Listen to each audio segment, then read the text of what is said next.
It looked like it came from another world. Jet black, dagger-shaped, flying higher than a mountain peak and faster than a rifle bullet. This is the true story of the SR-71 Blackbird from Boeing. The aircraft that redefined what was possible in the skies, outrunning missiles, radar, and even time itself. I hope you all enjoy this video. Thank you all for the support. Share your favorite aircrafts and aviation history in the comments. In the 1950s, America was desperate for eyes over the Soviet Union.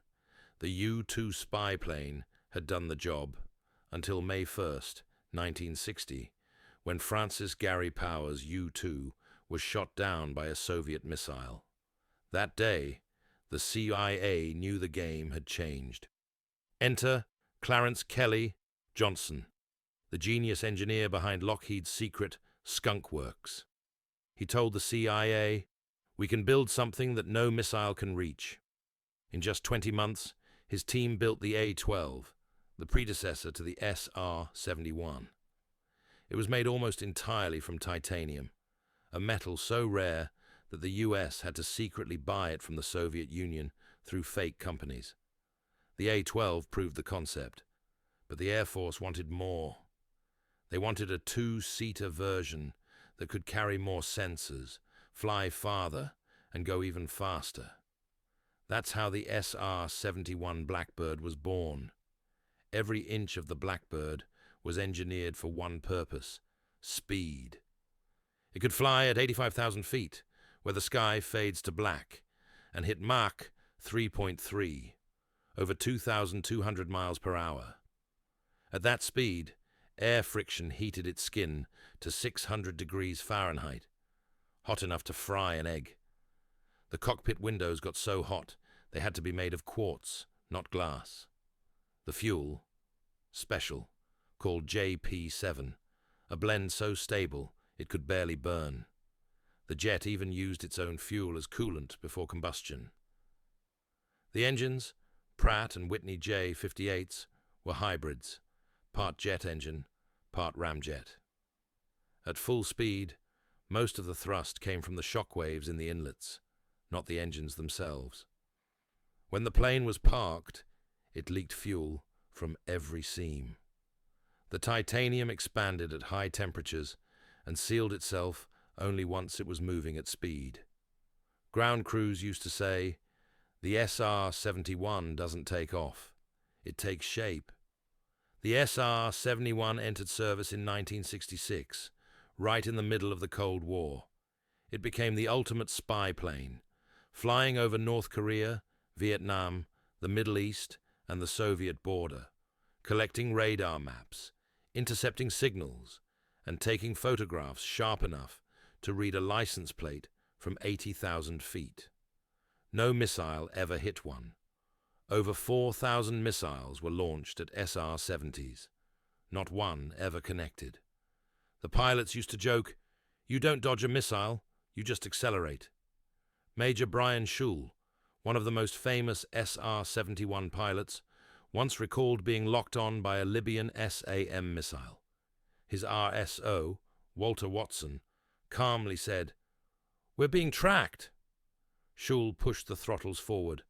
The Blackbird roared past Mach 3.3. The missile simply fell behind. When they returned, Watson said, "Let's not do that again." Schul laughed and said, "That jet saved our lives." SR-71 pilots were an elite breed, hand-picked, medically perfect, and psychologically unshakable. They trained in pressure suits similar to astronaut gear, because if the canopy failed, they'd be in near-space conditions. Pre-flight checklists lasted hours. The jet required a dedicated KC-135Q tanker just for its specialized fuel. After takeoff, it would immediately refuel, because the plane took off half empty to prevent leaks, then accelerate into the stratosphere. Once at speed, pilots described a surreal calm. The earth curved below, stars shone in daylight, and the radio was silent except for the hum of the engines. One pilot said, "It was like touching the edge of heaven and realizing you still had a mission to do." One of the most beloved SR-71 stories comes from pilot Brian Shule's book, Sled Driver. While cruising over Arizona, the crew heard a Cessna pilot ask air traffic control, "Center, what's our ground speed?" 90 knots, the controller replied.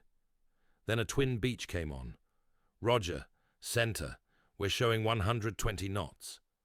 Then a Navy F-18 pilot keyed in smugly, "Center, this is Navy 161. We're showing 620 knots across the ground." Schul smiled and asked, "Center, Aspen 20. How about our ground speed?" There was a pause. Then the controller said, almost whispering, "Aspen 20. You're showing 1,982 knots." The radio went silent. Despite its unmatched performance, the SR-71 was expensive, roughly $200,000 per hour to operate. With the rise of satellites and drones, many in Washington thought it was obsolete.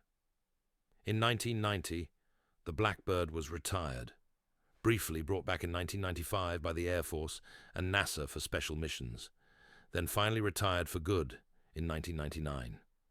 But even in its final years, it set records that still stand today. New York to London, 1 hour, 54 minutes. Los Angeles to Washington, D.C., 1 hour, 4 minutes. Kansas City to D.C., 25 minutes.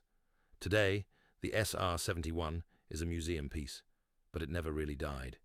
Its technology inspired stealth coatings, high-altitude reconnaissance, and the future SR-72, a hypersonic successor rumored to reach Mach 6.